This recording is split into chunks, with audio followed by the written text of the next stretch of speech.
Hey, we get another crack at this life thing again today. This is this is pretty freaking cool. Hope you have a super freaking awesome day. Okay, go back to doing what you were doing. Goodbye.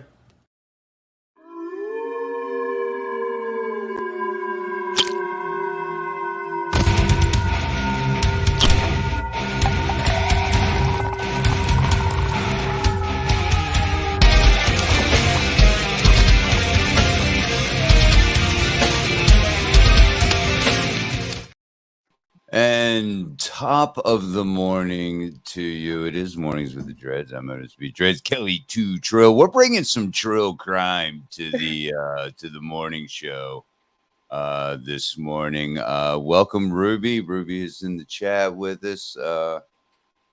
Man, we got all kinds of stuff to talk about. Some serious stuff, and then some funny stuff, and then just some opinionated stuff. And I gotta warn you guys, I'm gonna be all over the place this morning. I I quit smoking last night. Not weed. Don't think that. Um, but cigarettes.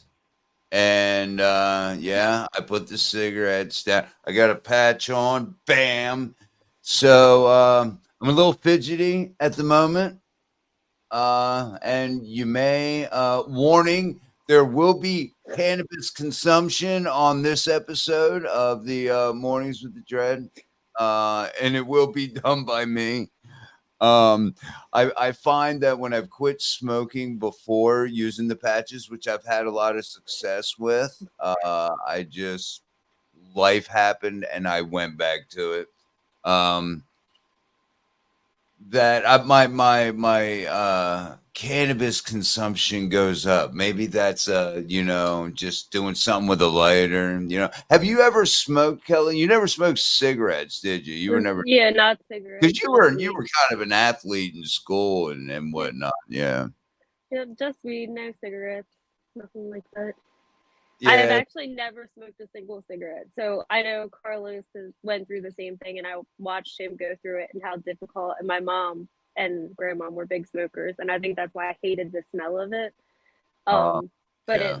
it seems like it's a really hard thing to quit. So I'm like thankful that's not something I ever had to do. I don't know if it's just me, but as much as I have drank, when I quit drinking, as much as I drank and as consistent as I drank, it slowed down a little bit, but it wasn't hard. Now, granted, I was in the hospital when my sobriety started, so it wasn't like I was out with the temptations and whatnot. But it was kind of it was easy. I had no withdrawals, no physical withdrawals whatsoever. That's Which awesome. everyone thought that I was gonna have withdrawals. I was gonna get maybe irritable and things like that. No, I felt fine. I wasn't nauseated. A girl And I know, she used to shake real bad and start throwing up when she tried to quit drinking. So that's awesome. You didn't have to deal with any of that. yeah, exactly. And I've seen people go through that, getting the shakes, and Mm-hmm. no, that wasn't the case. So I was really, I guess, blessed with that, and having such an easy coming off of or getting on the wagon. And then, that's why I didn't give up cigarettes then, because during that time I'd used the patch. So I'd already had a week of not smoking. Yeah. And I was like, no, I cannot put them down. Let me get a grip on this, not drinking thing. And then we'll get into the cigarette issue. So I thought that, about 7 months in of not drinking, that, hey, maybe it's time to throw the patch on and go that route. So you'll see me fumbling with shit though. I didn't contract like ADD or something. I'm just all over the place. But it'll Carlos calm said down. quitting It'll cigarettes calm was down as the harder. weeks go on. Mr. Nanners has joined us. Where's my old people glasses here? I'm gonna need these this morning. Here we go. It's my Santa. Ho ho ho! How have you been, little girl? Have you been? Santa knows. That's my Santa voice. I'm pretty proud of that. It's pretty good, actually. CW, welcome from across the pond. Good afternoon from the UK. Good luck with quitting smoking. I gave up about 8 years ago. Best thing I ever did. I smoked for 30 years. Started when I was 13. Yeah, I have. I've quit before. Like I said, I quit for about 9 months one time. I went back for about 4 months, and then I turned around and I quit again. And it's all due to the patches. I've had success. I know some people don't have that kind of success with it. It takes a lot. It takes more willpower than it does what the patch is doing. You know, It's funny because Carlos was more of a drinker than he was like a social smoker. But he said he doesn't even crave, it's been 4 years for him. He's like, I don't even crave alcohol, but he's like, I still crave a cigarette. Like, it's crazy how much harder it was to yeah, quit smoking than yeah. it was. And for me, like, when I was smoking weed, mine was more habitual. So I can't imagine, like, if it's something as regular as smoking cigarettes, how hard that would be. So you're awesome for doing that. I'm Exactly. proud of you. Thank you. Yeah, it is. That's why I get fidgety. You'll see me hit this bowl. I think it's just the act of smoking something. Yep. All right. Um. So I guess while we're on the Debbie Down, well, that wasn't really a Debbie No, Downer. that's Should we? awesome. I want to. I do want to get just a tad bit serious because we got some really disturbing things going on when it comes to mental health. We get some disturbing statistics. I don't know if anybody's aware of. If anybody knows me or knows anything about Kelly. You know that we are very much advocates for mental health, better mental health, a better mental health Mm-hmm. system we need in place, and so, these kind of things, such as this article from USA Today, that the rate of suicide in the U.S. peaks among older men, a hard demographic, to reach. Um, I was reading through this article last night and I was like, wow.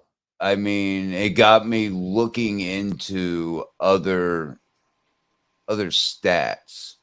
And I do want to put this up on and share the screen with you. This one. Because this blew my mind. This is the one thing I want to bring up. Where are we at here? There we go. Look at that. People ages 85 and older have the highest rates of suicide. That is crazy. That blew my mind. All right, at 22.4 would be the per 100,000. I'm down here at 18.2. I was shocked. I actually thought it was going to be younger years that would have And that here issue. and But I here's guess as you get older, people kind of drift away from you. I guess you are a little more lonely. You feel less important or less wanted, I guess. And that's awful. That's heartbreaking. exactly. And the article kind of goes into that. Yeah, here it is. Let me get it says Psychologists have identified some leading triggers among elderly people, which they sum up as the 5 Ds: depression, disability because of functional impairment, disease with illness and pain, and disconnectedness from others and access to deadly weapons. Um, so, but yes, healthcare. Can't afford healthcare, Mr. Nanners. Yes. Yeah. Um, That's for a lot of people. I think that's huge. Like we talked about, because you and I both struggle with mental health issues as well. So yeah. I know how some of that feels. And it's crazy to me how in other countries mental health is regarded so much higher. And here there's Uh-huh. such a stigma behind it in the US that it's something bad, or there's something wrong with you, or so you don't reach out for help. And then when you do, it's you can't take off work, you can't do this, you Yeah. can't do that. It's not a physical ailment that you can see. So it's like, oh, you're faking it to get off work. There it's just held to a different regard in other countries than it is here. It's sad. Yeah, and you mentioned you thought that it would be, a lot younger, which I think Hmm. most people would think that, maybe, here's a 10 to 25, or 10 to 24 years old. It's actually down. Youth suicide is actually down, and more of your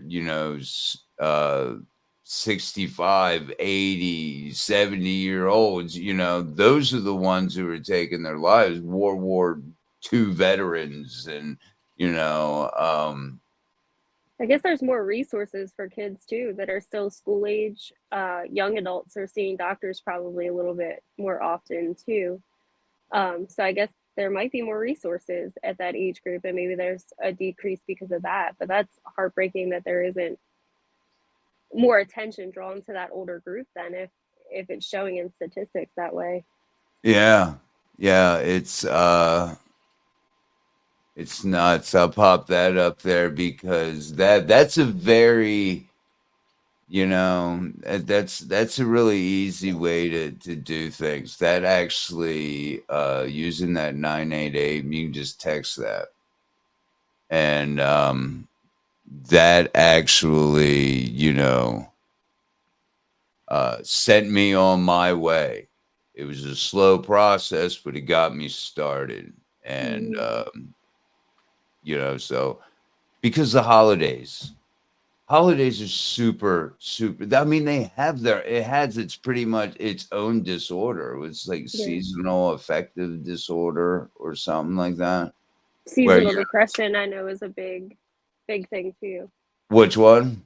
Seasonal depression, I know, is a Yes, yeah, big thing. that's Yeah. probably the one that I was thinking of. Yeah. Mm-hmm. So man, I don't want to start out being a bummer. We'll kick it up a notch, but I thought that being that we're just a few, 2.5 weeks or whatever it is, 2 weeks, to Christmas, and although it is meant to be, and I usually do like a little video or a post this time every year because a lot of us are having a hard time, being happy, whether it's because, maybe it's the first year of not having that loved one around or not being able to talk to that loved one, or it's been years and you're still missing that person. See, so there's, we're not all built, we're not all cookie cutter. We all have different experiences, and we, some of these, the holidays can be triggers for a lot of people, and also those in recovery, trying, not drinking, not doing this, not doing that. Holidays can be triggers because there's a lot of drinking, there is a lot Mm-hmm. of partying, and things like that. So and that can also spark a lot of depression. And Mm-hmm. so just know that, hey, there are ways to, at least get you started. And that number right there, you can text that. You'll get hooked up with somebody. They'll find you. someplace there locally where you're at, and you can go from there. And So there's a lot of stigma behind therapy, but believe me, like I've been at those low points more than once, yeah, especially postpartum depression. I also have PTSD, so there's a lot of times where I've hit those low points. And I can tell you, therapy has changed my life. I've had points where I'm like, I don't know if it's helping, but overall, it is sticking it out is probably one of the best things I've ever done. I don't know that I would still be here had I not spoke to someone and started to there was a point in time where I was like, oh, what are they going to tell me I don't already know, you know? But mhm. in reality, they Oh, did I cut out for a second? Yeah, yeah, yeah. okay. Just for a second, you're back now. Sorry. Okay. So they teach you why your brain is thinking those ways, or how to rewire your brain so that you don't think that way, and it helps you to recognize a The lot cognitive about yourself. behavioral therapy, yeah, Hmm. which is something that I've been, I have the diagnosis of borderline personality disorder. Hmm. So a lot of cognitive, learning how to, think differently to, and how to deal with certain thoughts Yeah. and whatnot when they pop in. And going back to the whole holidays things, that's when a lot of those thoughts come in. And that's when Yep. that depression sinks in for a lot of people for whatever reason. And it's supposed to be a good time, family, friends, and I'm hoping for all of you guys that it is that way. Um, and hey, maybe sometimes you're not there. Hey, hit me up on Messenger, man. I'll hit you. We can chat. I don't do anything. Christmas time, the kids come to mum and pop pops. Mum and pop pop don't go anywhere.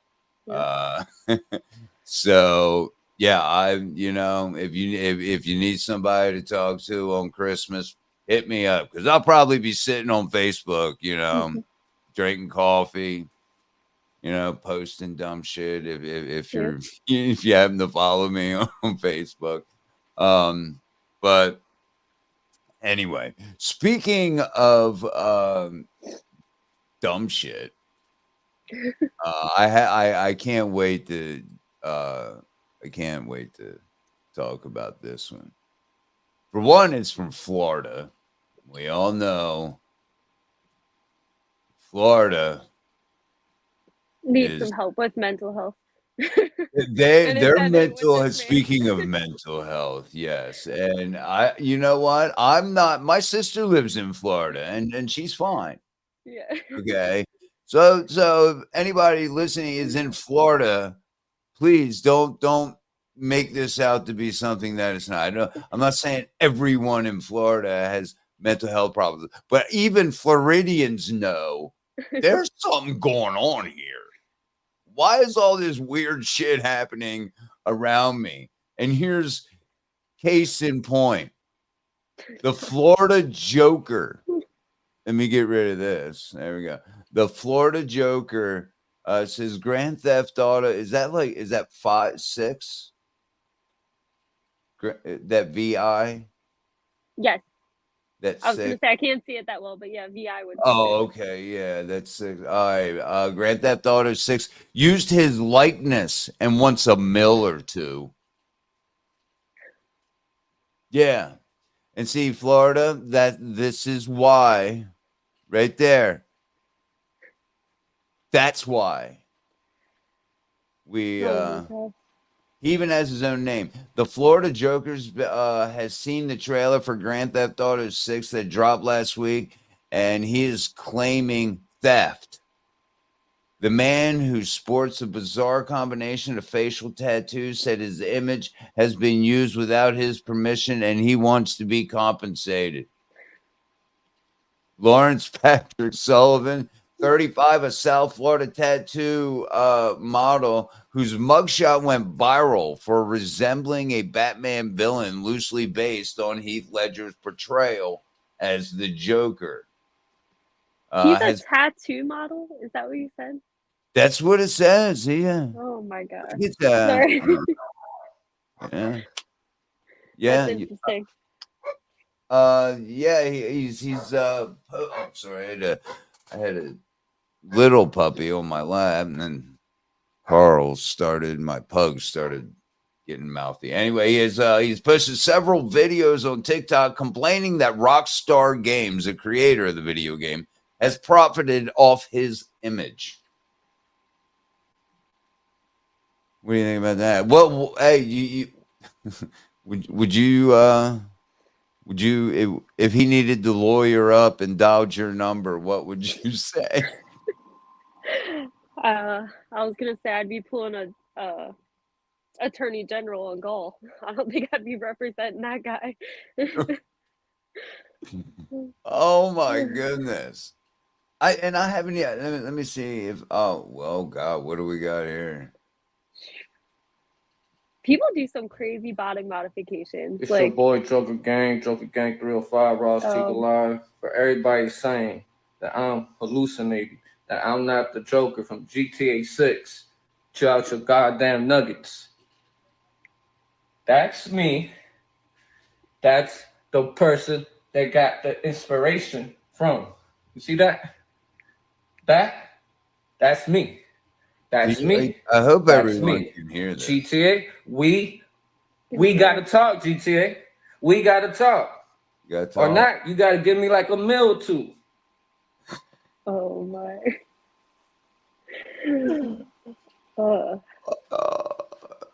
He reminds me of a lot of You people gotta back give home, though. me I'll a say that. meal or two. Oh man, That gotta love is, that personality. you know what? I give him I give him an A for balls. I mean, I can't. I don't know if I could get face tattoos. I don't really have a lot of face that's exposed. Pretty much just Yeah. my forehead, because I have this year round, pretty much. So, I don't think I'm daring enough. I got my even ribs neck, and stuff done, maybe. but I mean, I got some, a tattoo across my back, and between my shoulder blades, and it kind of hit. It was kind of tender up there. yeah. Felt like it was jabbing right into my right into my spine. I have my ribs done all the way down, and I will tell you, when it got into the actual rib cage, that felt like somebody was taking a lighter and just burning the flesh off of my ribs. So I was like, I'm Right. going for the face. That Yeah. was enough. Ruby says the Joker's been around before he was alive. Yeah, exactly. Hell, the TV show, you may have watched it in the 60s, but or the 70s, but the TV show actually, we were watching reruns in the 70s pretty much. Because that was one of my favorite. Yeah, I don't know where he's getting all this. I love this. They're gonna sue his ass for copywriting, that, like, the Joker in the first place. Right. Hey, if there's anybody in GTA with dreads, let me know. Make that money. I just want a mill or two. That's all. Nah, you out to damn nuggets.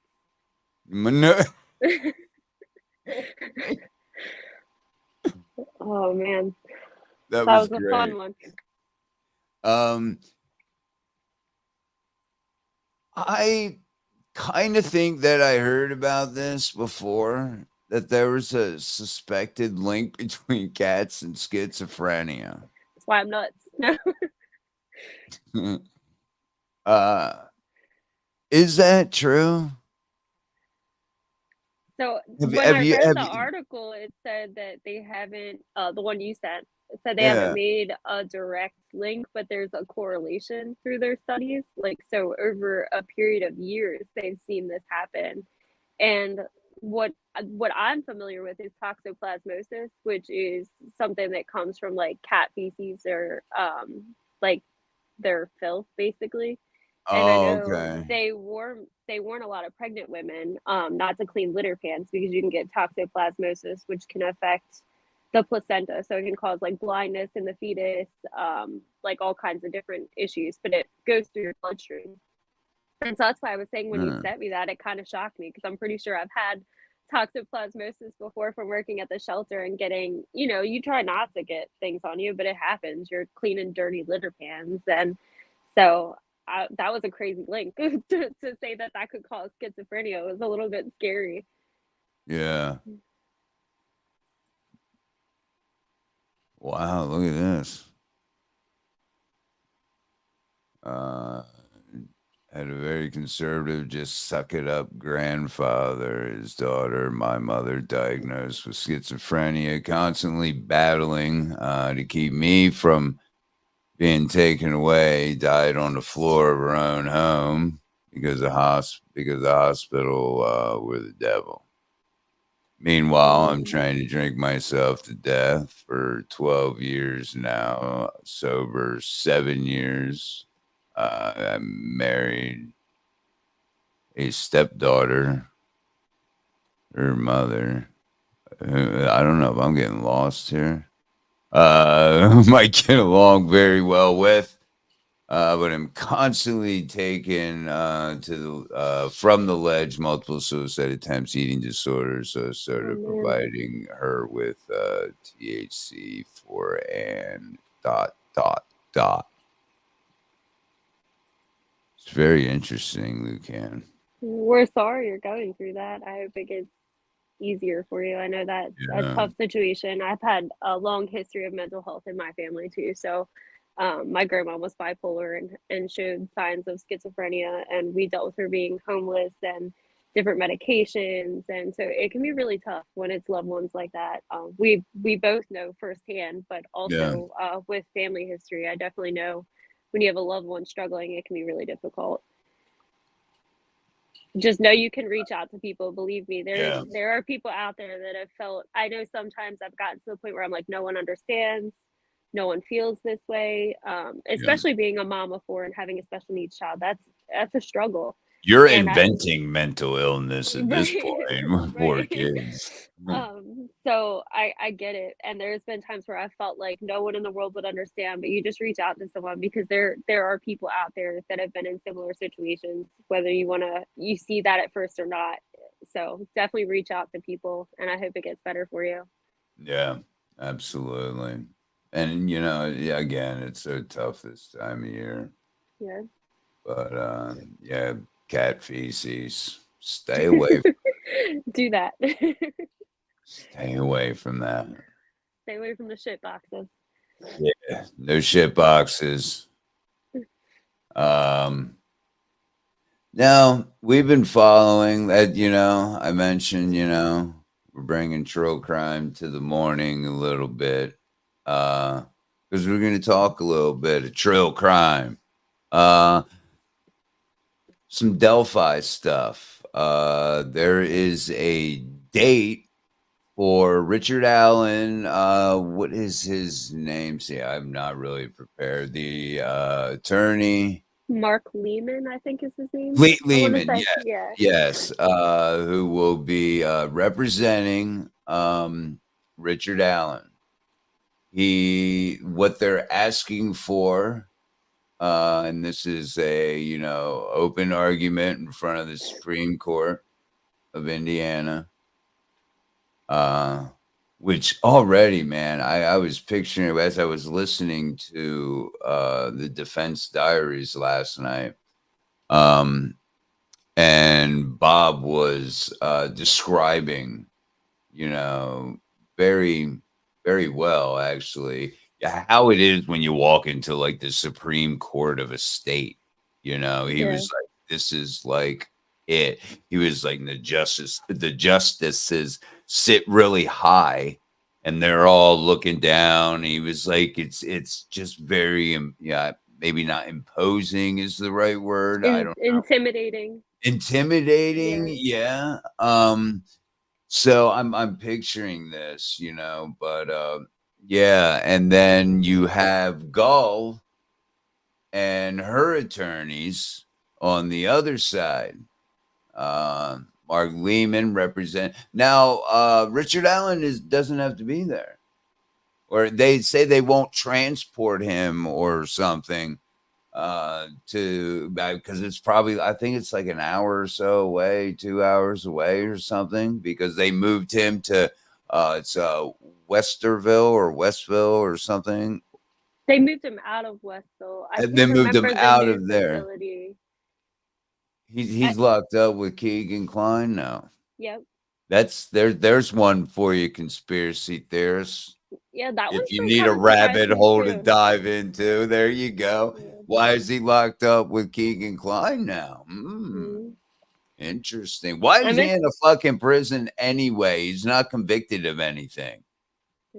I'm just Doesn't so make sense. excited that the Supreme Court decided to rule on this, because I think her name's Kara Winicky is the initial person with Mark Lehman that helped file that original action and write it up. And she said that when she did it, she really didn't expect them to rule on it, because it's so rare to have them do that and take on these cases. So it's pretty awesome to hear that they're realizing the severity of what's going on behind the scenes. So Yeah. I hope that they do rule in his favor. I think it'd be awesome to see a new judge come in with a fresh perspective. I know that was the three things were to have a new special judge come in. Oh my goodness, I'm drawing a blank for a second here. What's going on with me?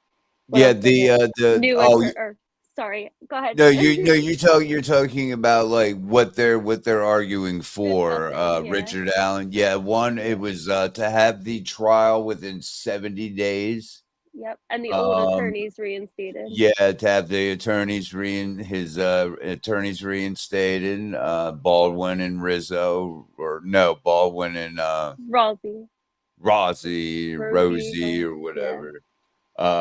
And to have Gall removed from the case. Yep. Those are what he wants. I'm just excited to hear they're looking into it, because I think there's a lot of crazy things surrounding this case, and I'd love to see a fresh perspective from another judge, and I think he absolutely deserves his attorneys back. I think it's insane they were taken away from him in the first place, especially when they offered to do it pro bono. So hopefully they give him that. I know it's a short period of time though. I think that kind of blew my mind. I know when Defense Diaries, because I feel like I've learned so much more about the court process.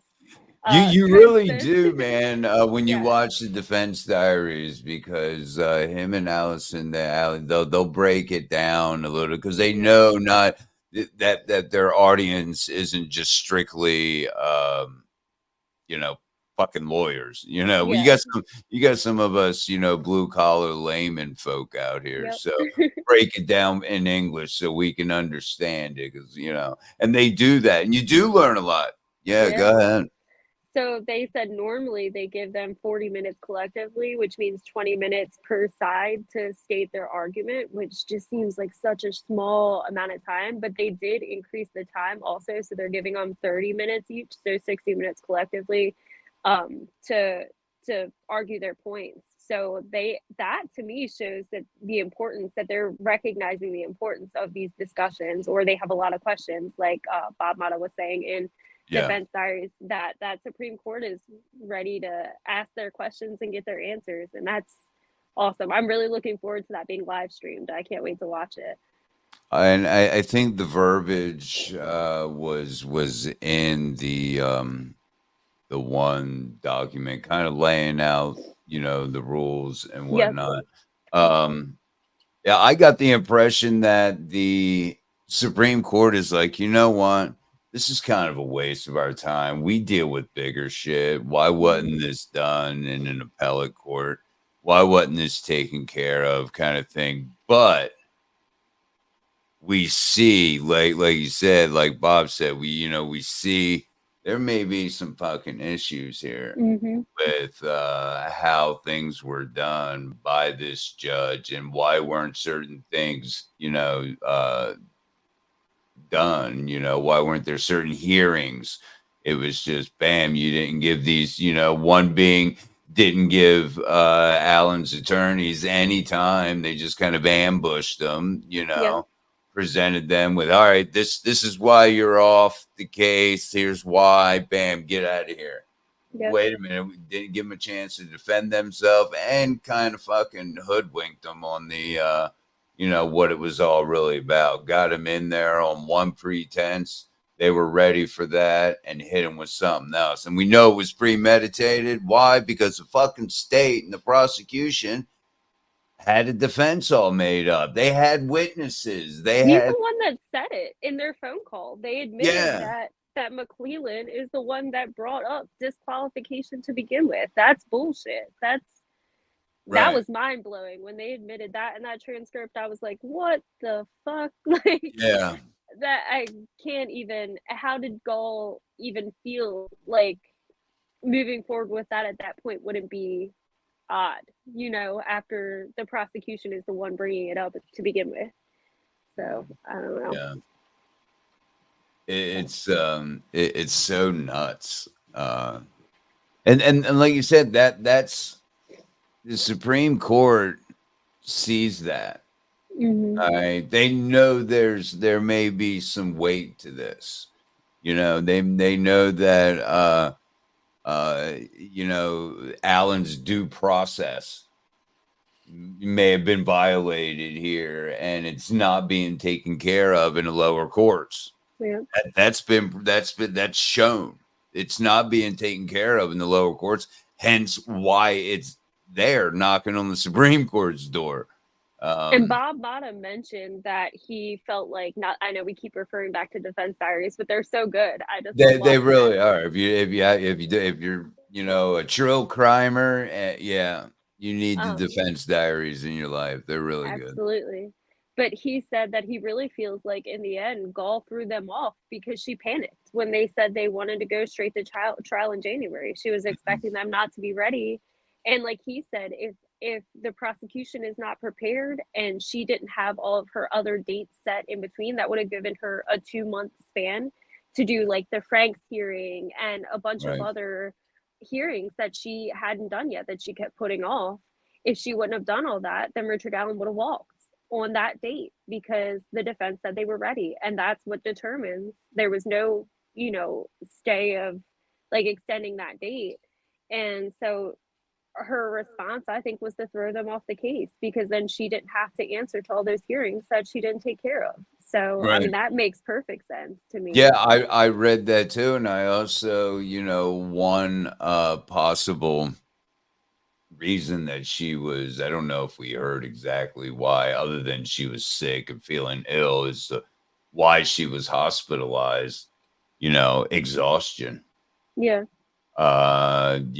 Stress. If you're doing shit that you shouldn't fucking be doing, that could maybe get you, really hurt your career. I don't know to what extent, but And we don't know her caseload. I get that. And it could be overwhelming. But at the same time, if your caseload is already overwhelming, then maybe it is best to put a different judge on this case because this yeah, is an overwhelming case in itself. And if you can't handle all the components of that, your ass shouldn't be doing it. I couldn't handle it. I know that.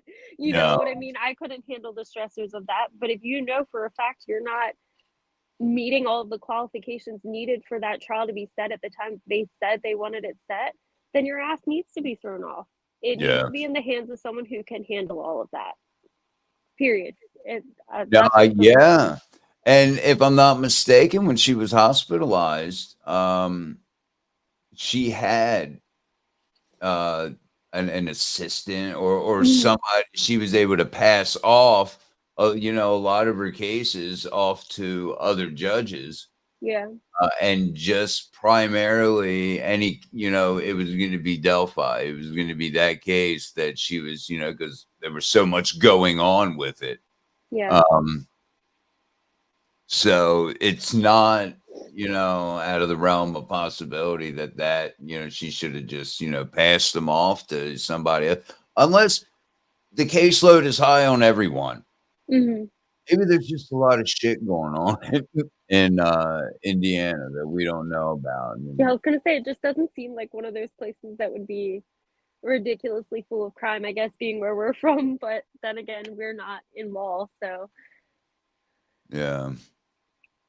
I even brought my mystery machine with me today for our true crime. There you go. Got my Scooby Doo shirt on. I got my Kid Dreadful shirt on. Oh, that's cool.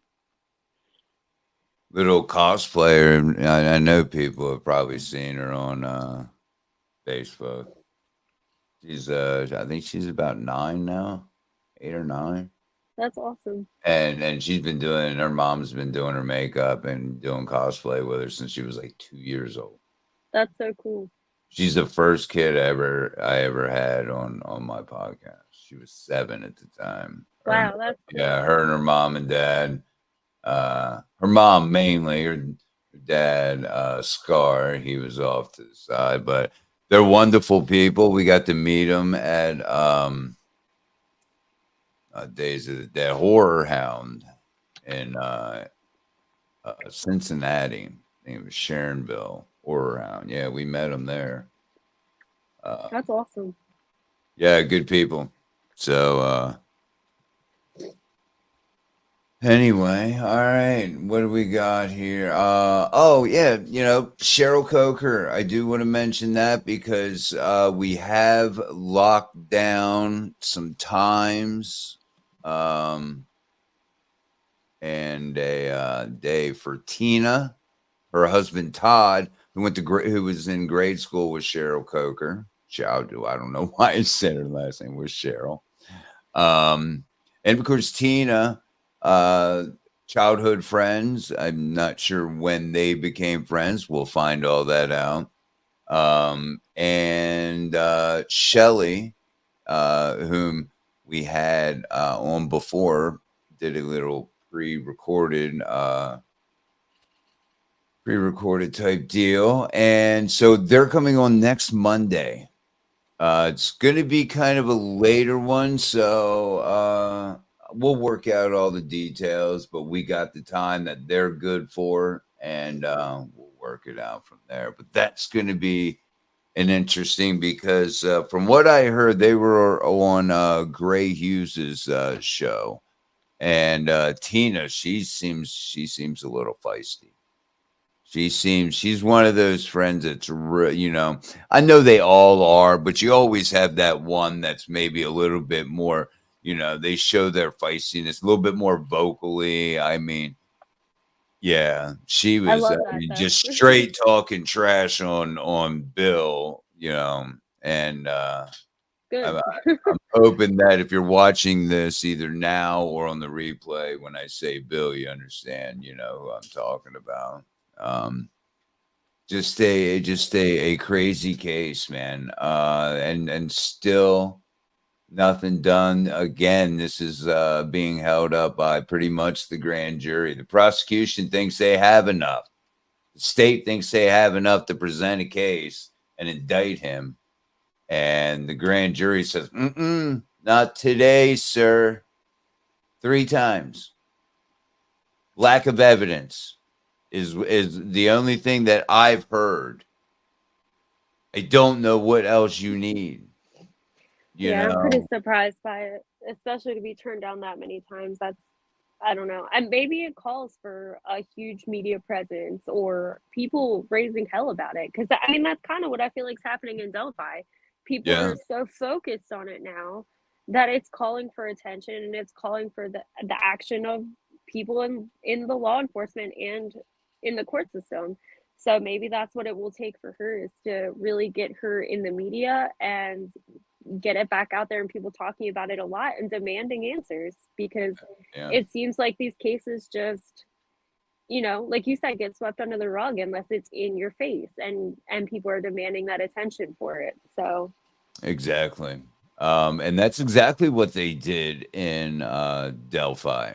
There was the Murder Sheet podcast that's based out of there in Indiana.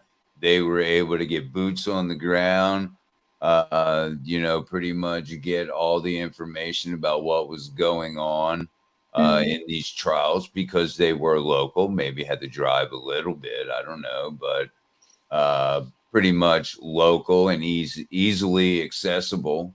So, yeah, and then you get that firsthand, what's going on. And we're hoping to do the same thing with Cheryl's case because right up the street, I know where the dude works.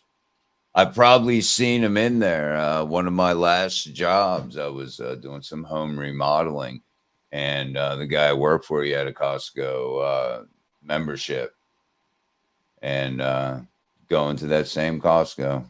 And maybe I walked right past him, had no fucking clue. Because that case, it was like, okay, well, we're not going to prosecute him. All right, we're not going to indict him. It goes away. Nobody probably even remembers this happening. Which is awful. Which is terrible. Yeah, I mean, it's only been 5 years. Nobody, other than some really dedicated, passionate, friends, best friends of Cheryl, who see this and are sick of it, and will go on the news. Will contact, news organizations, the media, to get stories out there. I've messaged the local news about doing segments on her, reinvestigate, looking back, keep this in the public's, mind. I just feel like after time, and just to relate it to another case we had been talking about, they just don't feel like doing the extra work, which is sad to me. Because look at the case we were watching some of the views on John Wayne Gacy. Everybody knows who he is. They Defense Diaries is also doing a bunch of podcasts on him because Bob Bada is actually the son of the defense attorney that defended John Wayne Gacy. Yeah. And so recently he's had some people, I don't know if you got a chance to watch any of those yet. I watched some of it, but yeah, I was tired. Yeah, no, I don't blame you. I passed out for some of them too. But one of the big things that they touched on is that they believe there's a lot more victims than what was just at Gacy's house and those couple thrown in the river. And he has people that are giving firsthand accounts that said they went to police officers when Gacy's house was being raided and they found all those bodies. And their response was, "We don't want any more bodies to deal with. We don't want any more bodies." That was the response. And so that shows you right there that it's like, well, you're just creating more work for us, so we're gonna act like you didn't say that. That's some bullshit. And that's kind of what I feel like with the Cheryl Coker case. Yeah, it's like, oh, well, we don't really want to have to deal with that. We got enough other things that are recent going on. Yeah. No, that there's no one life that matters more than the next. That's bullshit. And I just hope she gets the attention she deserves in a positive light. So Yeah, but yeah, definitely check that these is out. nuts.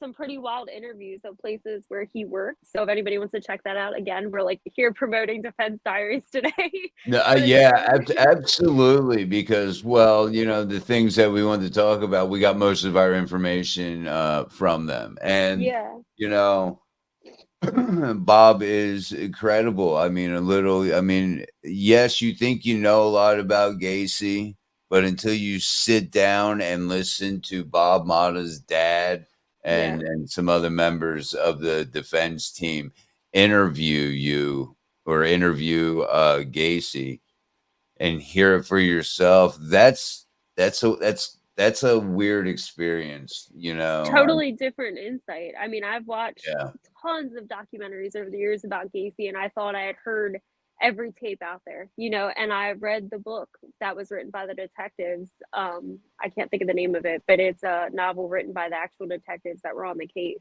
And so I knew some of the details, like him inviting them in the house and having lunch with them and, shit like that.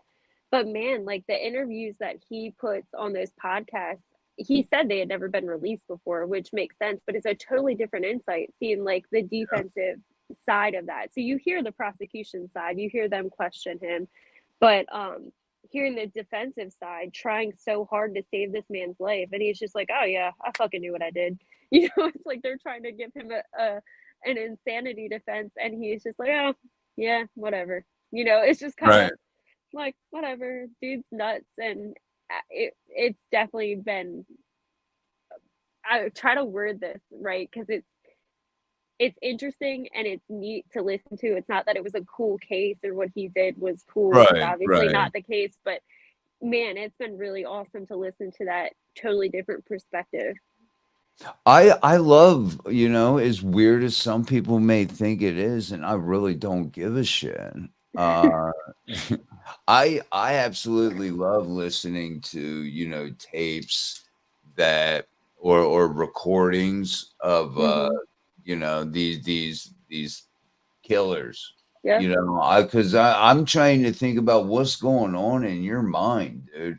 That's Yeah. what attracted me to, true crime anyway. That's what got me interested in it. Yeah.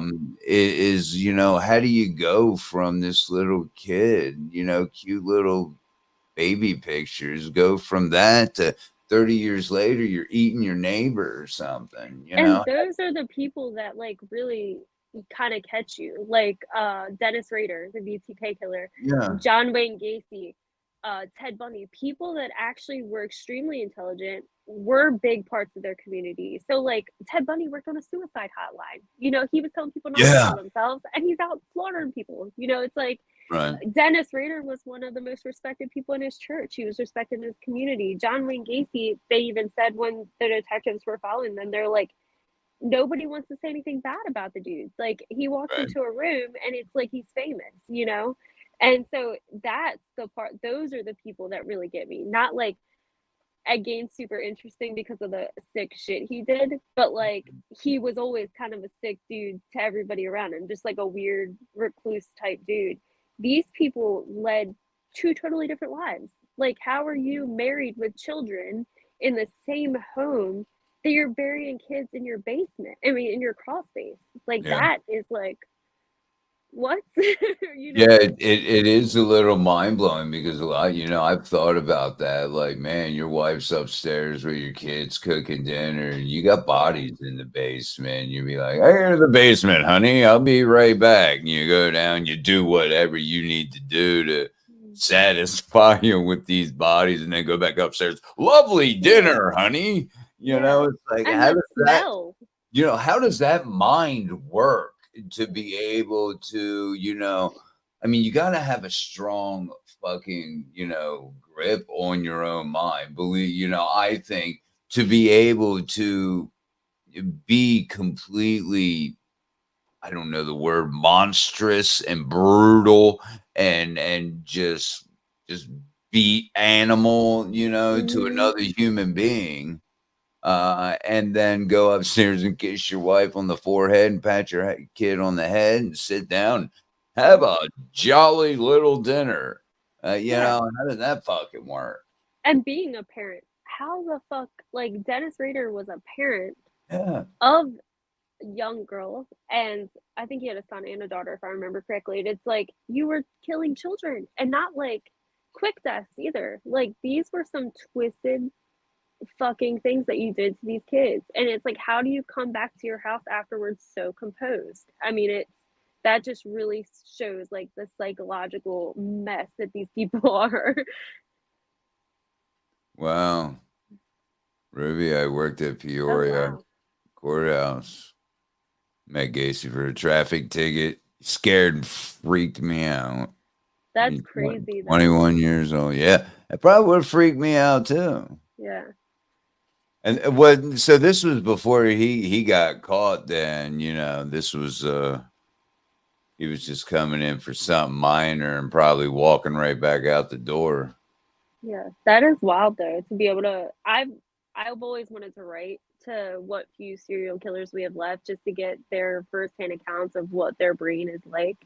And Yeah. I remember being a kid in like middle and early high school, like begging my dad, please let me write to them. Please let me write to them. Like I have their addresses. And my dad was like, these people have fucking cults outside of there. Like it's not about them being locked up. It was just like, some of these people have people out there that still follow them that can hunt you down for them. So he's like, you need a PO box if you plan on doing this shit. And he's like, you better not be sending pictures or like anything like that. And that's when I kind of really started to step back and think about like, wow, that is dangerous as fuck. Like I didn't think about the cult following that some of these people have. And some of them are getting married after the fact in jail. Ted Bundy got married and had a kid after the fact in jail. I mean, Right.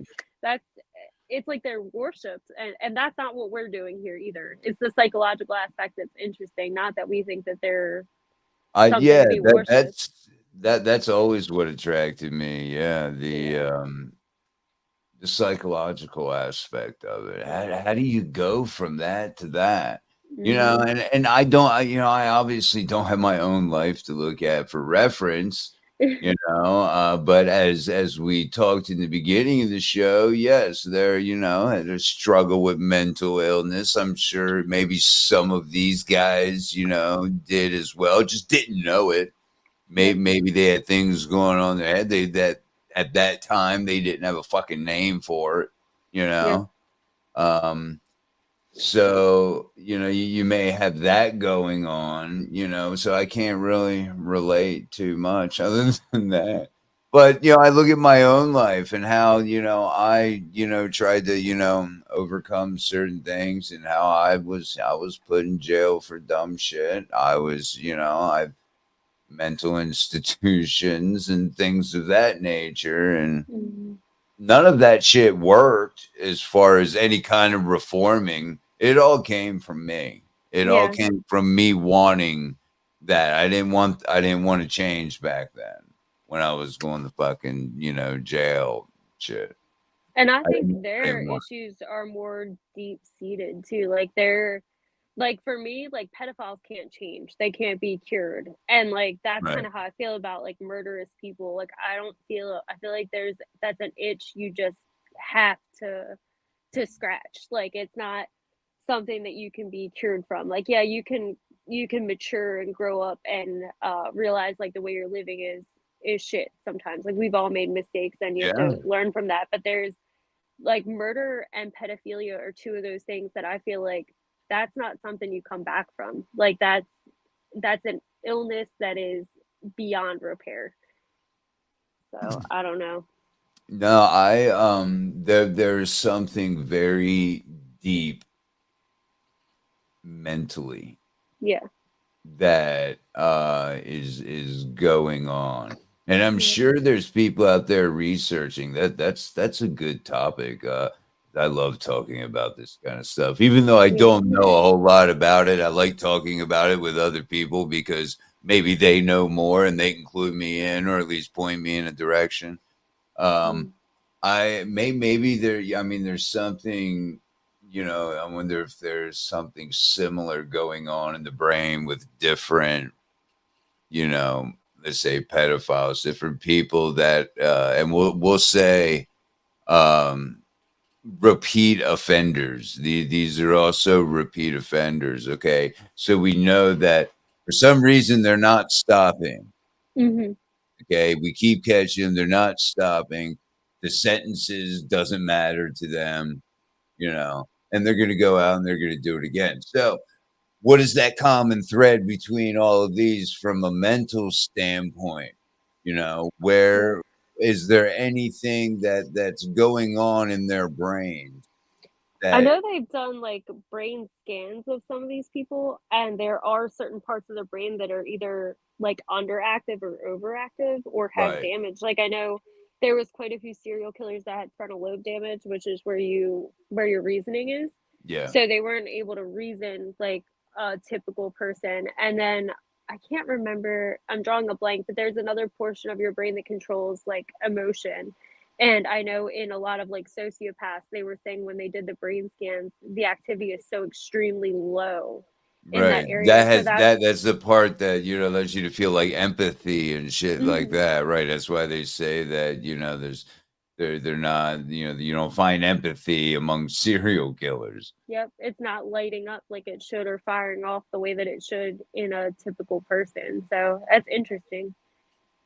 Ruby says, I wonder if it's also a cultural element. Hmm. No, absolutely. Yep, that goes back to that nature versus nurture for sure. Yeah. I definitely think it's a combination of both personally from just being interested in psychology for so long, but I can definitely see the cultural aspect too, especially in other countries. I mean, you look at some like Middle Eastern countries where you see young kids, I mean, being taught to shoot and fight in wars and murder at a young age. I'm sure that is something that psychologically messes them up and is a cultural Oh thing yeah, for that small absolutely. group. I'm not saying the whole country, but for whatever that Sure. radicalist group is. So I can see that. Right. No, absolutely. Jenny says the prefrontal cortex.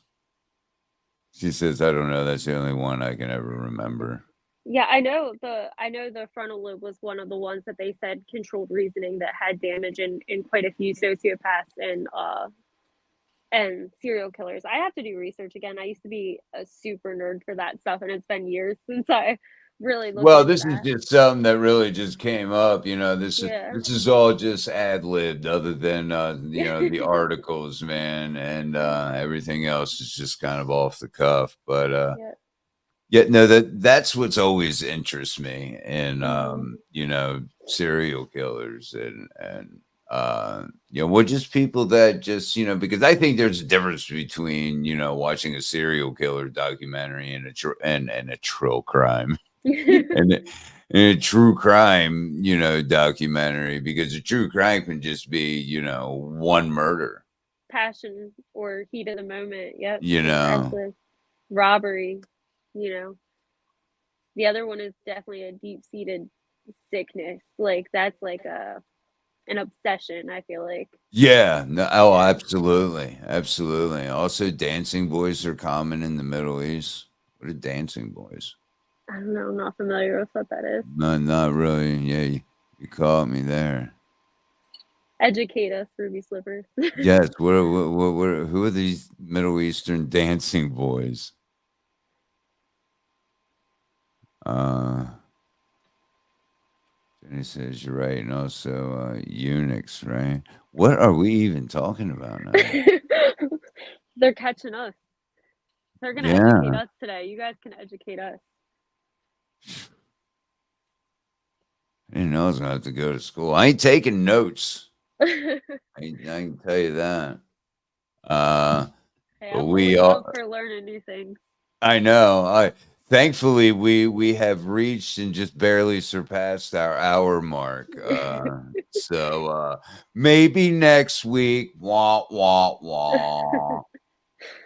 Yep.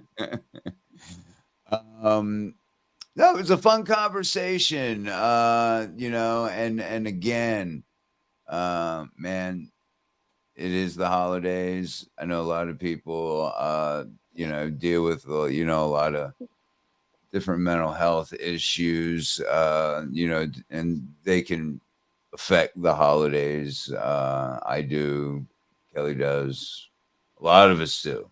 It's Yep. more common than you think. There's more people out there like you, willing to talk to you. Again, you can hit me up, you know, on Messenger or email Pet a me. kitty cat when you're feeling down, but And a don't feed kitty their cat when you're yes, don't mess I with their shit though, because it might make you crazier. it might make you might get a little schizophrenia on the side of cleaning the litter box. Don't play with the shit. Don't get too friendly with the kitty shit. Yeah. We didn't get too much into that one, but that one was kind of strange Check because it out. That was interesting. I have two cats myself and two dogs. I have a zoo, basically, but And remember Cat's Eye, the movie? Because I do remember the movie. Joni's cleaning out her shed. Um, I need to clean out my house. I Get know. rid of a bunch of shit. I need to clean out my studio here, and I probably won't do it because I'm off today, and I'm probably going to take a nap because I have another show tonight, the Horror Junkie podcast. Enjoy your time off. I know, right? I'm right back to it tomorrow, but that's okay. That's all right. We all got to do it, right? Yep. So hey, thank you, Kelly, for joining to this morning. Mrs. Dred's had to work. Uh, at like 7. She'll be back about 3, so she couldn't join us. Bobby Tutro was gonna join us, but he's got a lot of running around to do this morning and could not participate. So that's okay. That's She all got right. stuck with me. We got stuck with Kelly Tutro. And but we talked about a lot of good things, man. It was a really good conversation. And thank you. And as just hey, enjoy your have a super freaking awesome day. Bye.